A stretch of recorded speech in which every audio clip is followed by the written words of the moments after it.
حالتون چطوره؟ امیدوارم که حال دلتون، روح و روانتون یکم که شده بهتر باشه و امیدوارم که ولاگ من هم یکم بتونه بهتون کمک بکنه که یک کوچولو هم اگه شما از زندگی واقعی بتون این فاصله بگیرین. اما در کل خیلی خیلی خیلی زیاد خوش اومدین به اولین ولاگ من در 23 سالگی. 23 سالم شد و فقط مشکل منه یا کلا این طبیعیه که تو وقتی 20 سالت میشه و کلا یعنی 20 سال به بعد زمان یه جور عجیبی داره میگذره. چون من به شخصه الان نمیدونم که 20 21 و 22 سالگیم چه جوری گذشت. حالا نه که ندونم، ولی منظورم اینه که زمان خیلی دیگه داره زود میگذره و مثلا ما الان دیگه داریم وارد ماه 8 امسال میشیم که یکم این حالت یکم حقیقتا من استرس وارد میکنه که من درست دارم از زمانم استفاده میکنم که یا نه، که خب از یه طرف خوب از یه طرف خوب نیست به خاطر استرسش. اما در کل که قراره این ولاگ خیلی چیل آروم چیل باشه و پلن امروز اینجوریه که من امروز دارم سر کار، نمیدونم میتونم سر کار ولاگ بگیرم یا نه، هنوز اوکی شد، صاحب کارم نداده ولی امیدوارم بده خوب میشه بتونم ولاگ بگیرم. اما بعد از ولاگ یعنی بعد از سر کارم دوست دارم برم لب رود ماین بشینم، حالا یه قهوه‌ای بنوشم، یه کتابی بخونم و شما رو با خودم ببرم.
خب من باید کم کم آماده بشم. امروز میخوایم بریم یه پارک چینیه اینجا که من خودم تا حالا نرفتم، منتها ویدیوهایی که ازش دیدم خیلی پارک و قشنگ نشون میداد. امیدوارم که همینجوری باشه.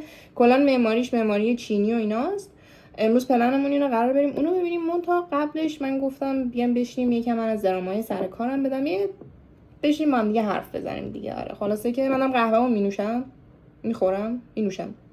شما اون نوشیدنی مورد علاقتون رو اگه دوست دارین که ویدیو رو پاس کنید، بریم درستش کنیم، بریم بشینیم با هم غیبت کنیم. آقا یه مشتری هست، بعد من اینو هر از گاهی میبینمش که میاد بگه قایمه من از این بشر به شدت بدم. من فکر کنم روز دوشنبه بود. آره روز دوشنبه میشه اول هفته دیگه. آقا روز اول هفته بود. بعد من شیفت صبح بودم بعد مدت ها و شیفت صبح بدی که داره اینه که تا یکم لود بشی طول میکشه. و حالا این بیکرهای ما هم یه خوبیش یه بدیش اینه که کلا از صبح که این باز میکنه تا تقریبا ظهر اینا همینطور ملت صف میبندن که خب یکم باعث میشه مثلا شلوغی هم باز به آدم فشار بیاره. بعد این آقای اومد یهو مثلا فکر کنم ساعت 8:30 اینا بود، ببین بلند داد گفتش که شما منو ندارین. بعد خب توی بیکرهای کلا منوی قهوه ها معمولا روی دیواره و چیزای دیگر رو که اگر بخوای خب موقعی که داری میای به اون مثلا سفارشتو بخوای بری مثلا میپرسی که آقا من اینو میخوام اونو میخوام مثلا فلان چیز اسمش چیه و اینا، و خب کسی که پشت اون کانتینر، پشت پیشخوان، پشت اون چیزا هست در اصل مثلا راهنماییت میکنه یا اسمشو میگه یا بالا برات پک میکنه چیزایی که میخوای. بعد خب من همکارم گفتش که منوی قهوه رو اگه میخوای که خب رو دیواره، یعنی منوی چیز دیگه نداره. بعد یهو بلند زد زیر خنده گفتش که وا چه جور جاییه که مثلا منو ندارین و اینا. خلاصه رفت از در بیکرهای بیرون اینا. من اینجوری نگاه کردم اینجوری دادش دفاک. بعد از شانس گند من این خورد به من که من مثلا برای چیزاشو پک کنم و اینا. اومد ما توی بیکرهایمون هم بوتا پرتزل داریم که میشه همون پرتزل آلمانیا، نون آلمانی فکر کنم با کره، و بوتا کروسان داریم که میشه کروسان با چیز کره. بعد خب ببین حقیقتا من شیفت صبح یکم آقایی هم که شلوغه یه کوچولو اون اوایلش گیج میزنم، خب اینو خودم قبول دارم. بعد آقا اومد گفتش که بوتا کروسان دارین. من فکر کردم این داره میگه بوتا پرتزل. بعد هنوز اون شفمون که باید اینا رو آماده میگن هنوز آماده نکرد. بعد بهش گفتم که نه هنوز آماده نیست. همکارم گفتش که بابا این بوتا کروسان هم این جلوته، چی داری میگی؟ بعد یهو خندم گفتم که ای وای من فکر کردم که شما دارین چیز دیگه میگی. بعد یهو اینجوری که روز اولته گفتم که نه من بعد متوجه شدم. بعد اومد گفتش که باشه بهت گفتم که این کروسان کره رو بده به آقا. من اصلا عادتم برگشتم که پلاستیکو بردارم، باز الان اینجا خودم میگم گیج زدم. اوکی قبول دارم اینو. یهو دوباره داتا گفتش که میگه بهت نمیگم بده دست من، پک نکن پلاستیک کاغذی. گفت ولی ارسال از اونو برندار اینا. بعد گفتم که آره ببخشید یکم هول شدم. بعد اومدم ازش پرسیدم که خب تو میخوای پول نقد بدی یا میخوای چیز کنی با کارت بکشی، چون کلا 20 سنته بکنم کروسانمون و تو از 5 یورو به بعد مثلا میتونم کارت حساب بکن. بعد یارو اصلا توجه نکرد، من فکر کردم نشنیده. دوباره اومدم بهش گفتم اینجوری نگاه کرد، حالا همزمان مثلا داشت پول می‌خواست در بیاره از توی جیبش و اینا. 10 یورویی فکر کنم در آورد انداخت روی اون پیشخانه و اینا. بعد توی این مواقع خب شما وای میستی که پولتو بدن، بعد اون کروسان کوفتی رو گاز میزنی. این شروع کرد به خوردن کروسانه و اینا. و خب حالا اون روز استثناً اول هفته بود، اول شیفت هم بود، و ما پول خورده مثلا 10 سنت 20 سنت اینا نداشتیم حقیقتا. و من مثلا مجبور شدم که اون باقی مونده مثلا پولشو، چون میگم 2.20 بود، این مثلا باید 7 تا 8 بهش برمیگردونم فکر کنم اگر ریاضیم اینجا یاری بکنه. خلاصه اون مقدار سنتی که بعد بهش میدادم و من مجبورم یه تکه‌هاشو مثلا با 5 سنت 1 سنت 2 سنت اینا بدم که خب معمولا نمیکنن این کارو، ولی خب اون روز استثنا نداشتیم پول نه. و من قبل از این که حتی بیام بهش پولش رو بدم براشم گفتم که ببین ببخشید ولی ما امروز مثلا جرنمون اینجوری بوده و پول نقد نداریم که مثلا پول خورد نداریم من الان بخوام بهت بدم، اینا معذرت میخوام بابت این. بعد ببین یهو مکس کرد، کروسانه رو پرت کرد روی اون پیشخانه. بعد گفتش که این چه وضع سرویس دادنه، اصلا با مشتری اینجوری رفتار نمیکنن فلان. رفت آره خدا. بعد گفتش که پول منو بده، پول منو برگردون. گفتم اوکی پولشو دادیم، این رفت. بعد من هم خندم گرفته بود هم پشمام ریخته بود، اینجوری بودم که خب الان باید چیکار کنم و اینا. و دیگه همکارم گفتش که نه اوکی این کروسانه رو رفتم انداختم سطح آشغال. حالا از اون مشتریای دیگه اینجوری بودن که نه استرس نگیر تو خیلی کارتو خوب انجام دادی و فلان. نمیدونم یارو چش بود و اینا. این یه دراما بود که اتفاقا دیروزم سر کار بودم آقا اومده بود. من خیلی از این آقا بدم میاد، من فکر کنم اونم فهمیده چون بدم میاد ازش خیلی. و خدا رو شکر دیروز به من نخورد، چون مشتری که من داشتم سرویس نمیدن معمولا به مشتری، چی میگن، خدمتم نمیکنن، جواب مشتری رو داشتم میدادم، مثلا داشت در مورد نونا و اینا سوال می‌پرسید، داشتم بهش توضیح میدادم که هر کدوم از نونا چیه. خدا رو شکر که من نخورد، خورد به همکارم، ولی من خیلی از اینا بدم میاد. بعد یه مشتری دیگه هم هست، یه خانم نسبتاً پیری هستن که من حس میکنم یه کوچولو نژادهای خاصی رو دوست دارم. یعنی چی میگم؟ چون که یه سری اومده بود به کوای، بعد خوچن میخواست، از این نون ساندویچ کوچیکا هست، از اونا بهش میگم خوچن. و من اومدم بهش گفتم که مثلا خب این یه دونه رو که میخوای مثلا میشه اینقدر یورو. بعد اومد یه چیزی زیر لب گفتم که بچه متوجه نشدم مشکلی پیش اومد. گفتش که من هر سری میام اینجا. گفتم که خب خیلی هم عالی، چیکار کنم؟ خب من حالا چیکار کنم؟ بهشم گفتم اونجوری خب چیکار کنم؟ خوش به حالت که میاد چیکار کنم؟ بعد گفتم که آره مثلا میشه این قدیرو. گفت بله فهمیدم. بعد با اکرام اومد پولو داد و رفت. و روز بعدش هم که باز من اونجا با چیز میکردم، رفته بودم سر کار، اون دوباره پیرزنه اومد و با اخم و تخم داشت به من مثلا میگفتش که چی میخواد که من براش پک کنم. اون تا موقعی که شف لایتامون اومد، شف لایتامون میشه رئیس شعبمون، رئیس اصلیه نیست.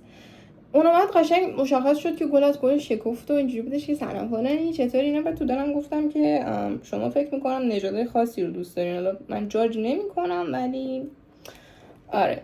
خلاصه که این دوتا درامایی بودش که این چند وقت من تجربهش کردم. گفتم که بیام با شما هم در چیز بذارم، در میون بذارم. دیگه من کم کم دارم شروع کنم با آماده شدن، چون دوستم سارا داره میاد که با هم دیگه بریم این پارکه.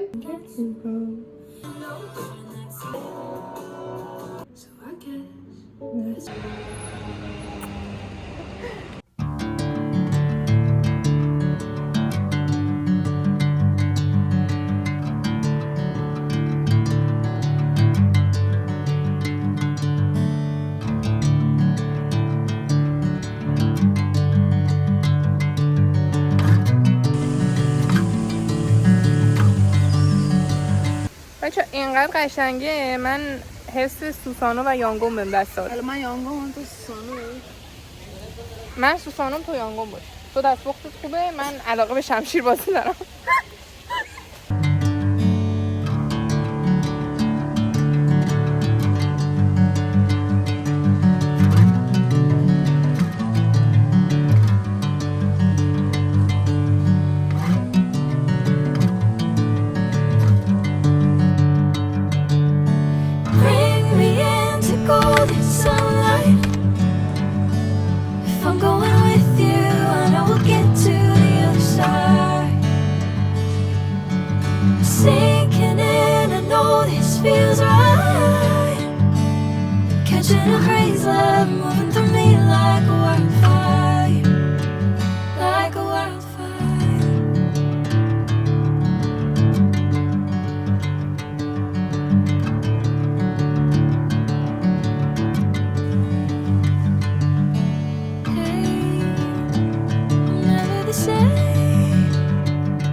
آماده شم. امروز میخوایم بریم سر کار ولاگ بگیریم.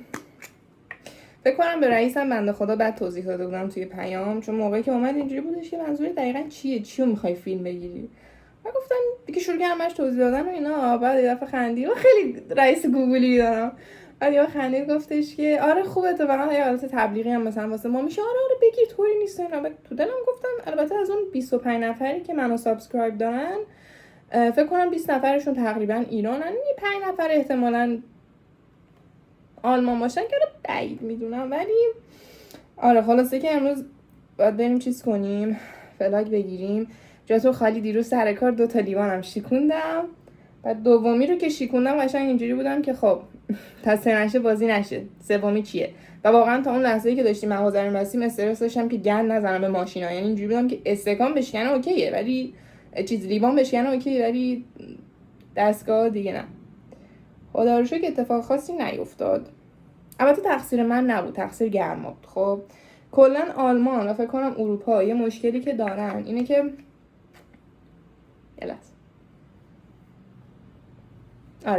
یه مشکلی که دارن اینه که اینا اصلا آمادگی مثلا گرمای بیش از اندازه رو ندارن و امسال واقعا تابستون گرم بود. خب حالا درسته مثلا یه سری میمادن مسخره میکردن که ما تو اهواز و بندرعباس مثلا دما 50 خورده یه چای میخوریم، من واقعا هوا خیلی گرم بود امسال.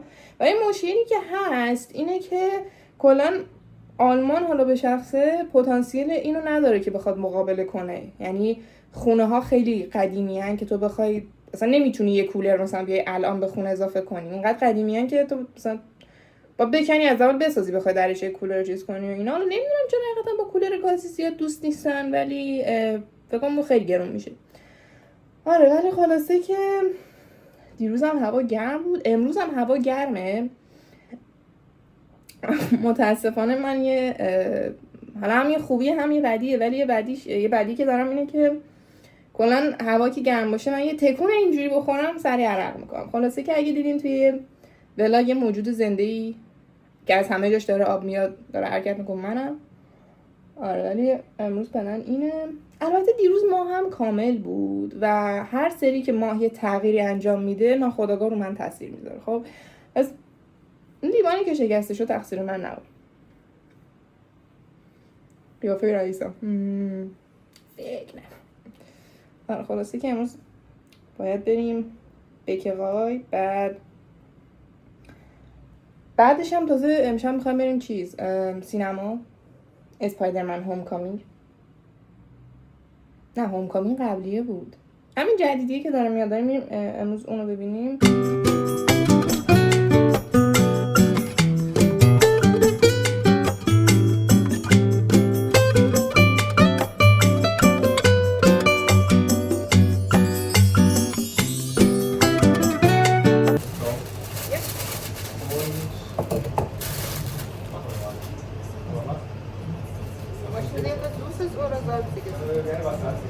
خب من از سر کار اومدم، عجب شیفتی بود امروز. یعنی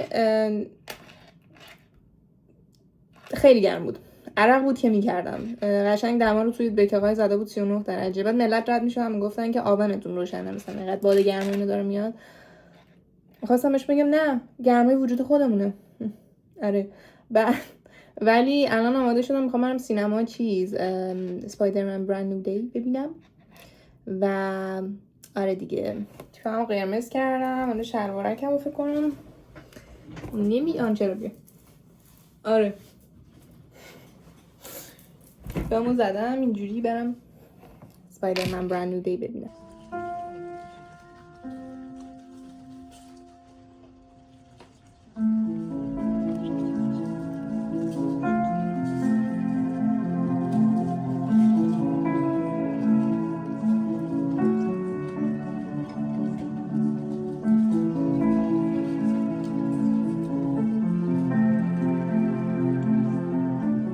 Hi, my name is Peter Parker. من امیدوارم صدام بیاد، ولی فیلم خدا بود، خدا یعنی عالی بود. برای اسپایدرمن های سری تام هالند واقعا این بهترینش بود، خیلی خوب.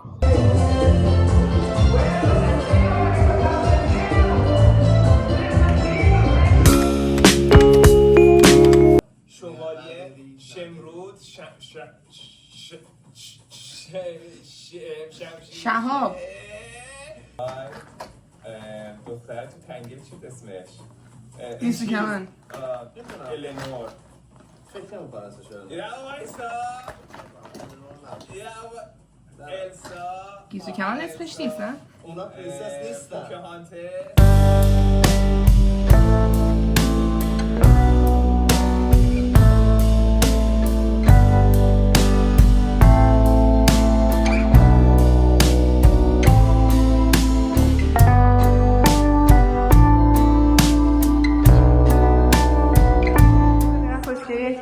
سارا جون سلام.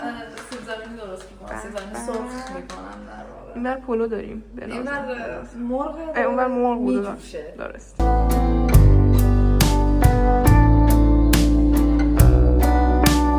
مشکل دیگه مایزه و تشکیلاتش میدونی. خب بازو براتون بگیرم. وقتی میری باشگاه وایسته وقتی میری باشگاه انا وقتی میری اما یه چیزایی دارم آره بابا خط افتاده نگاه کن آره بابا بدخوا داریم فقط آدرس منم پا چون پا میزنم آره لگت بود لگد. کن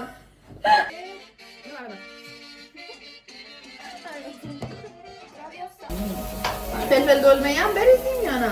دوست داری بدی خوشم چطوره طعمش؟ نمک خوبه نمک بذارید کنارتون دیگه من غذا همیشه بی نمک برعکس مامانم یه ذره هم نمک میریزه غذا قشنگ چیز میگیره مامانا واردن نه واقعا این دسته میدونیم از دست سالم